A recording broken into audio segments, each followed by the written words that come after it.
Hello, Nursing 404 students. Dr. Piantek here. I just wanted to go over Module 5 with you.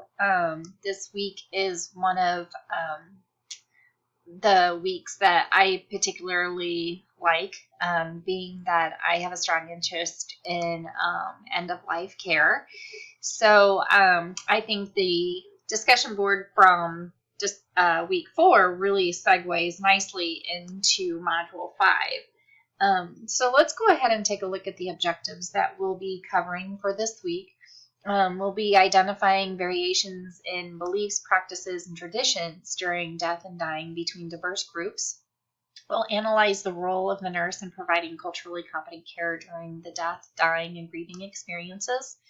We'll analyze the impact of language barriers on access and outcomes of care. And finally, understand the class standards as they apply to your own practice. So for this week, you're going to read chapters 6 and 7 of your textbook. There is a brief video that I'd like for everyone to view, and the class standards, which is the national standards for culturally and linguistically appropriate services in health and healthcare. I would like for you to review the standards, pay particular attention to items 5 through 8. And think about these standards in relation to the resources you have and that the resources that you actually use in your current practice setting. So the link is here. And then there is an exercise, an assignment. Again, the assignment will be due Sunday by 11:59 p.m. Central Time. This is called the Through the Fire Dying exercise. And it's one of my, I hate to use the word favorite, but it is one of my more preferred exercises to really put things into perspective when you are thinking about what a dying person is going through. You are actually the person who is at the end of life while you are completing this exercise. And as you will see in the exercise, there are certain things that you have to give up and things that you have to allow your family members to do for you, and how does that make you feel? And like I said, it really does bring to light the intricacies involved in the death and dying process, those decisions that have to be made. Of course, giving up your favorite foods, that sort of thing. We might look at that on the surface as being, well, that's kind of ironic. But if you think about it and you put yourself in a dying person's position, if there are certain things that you just really, really like to eat, and all of a sudden you can't anymore, and you know that you'll never be able to eat those again, how does that make you feel?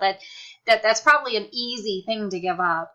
But when we start talking about the 4 people close to our lives, would you be able to give up, anyone else and never be able to see them again?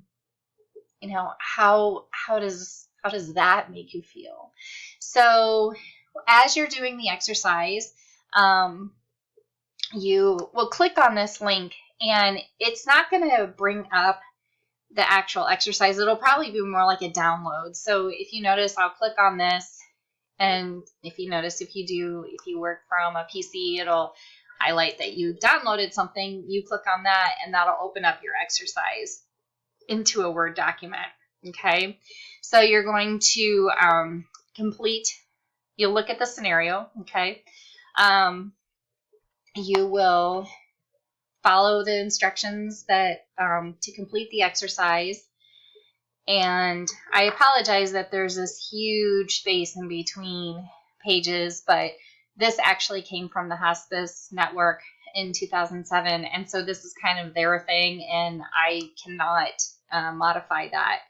And even if I were to copy and paste it into a different Word document, for some reason, that's just how they did a page break. But anyway, so you will complete this exercise. It takes about 15 to 20 minutes.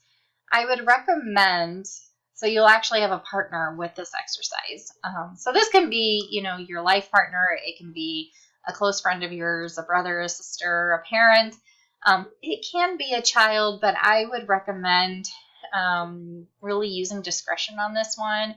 Why don't you read through it first and then see if your kiddo has the maturity to handle the situation. I did have a student one time do this exercise with their 12-year-old, and the 12-year-old really had a hard time with this. So again, just use your discretion as far as who you choose to do this exercise with. And you may want a box of tissues nearby because, like I said, it does put you into a dying person's shoes. And then for the assignment itself, after you complete the exercise, complete the reflection by answering these questions. All right, questions 1 through 6. For this reflection, you must have a minimum of 1 typed written page and a maximum of 2 pages. So again, keep it clear and concise.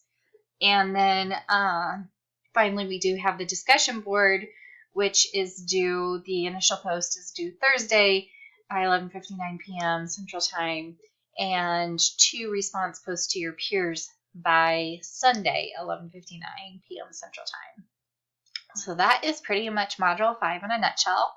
And if you have any questions, please don't hesitate to contact me. And I look forward to having another great week with all of you. Thank you.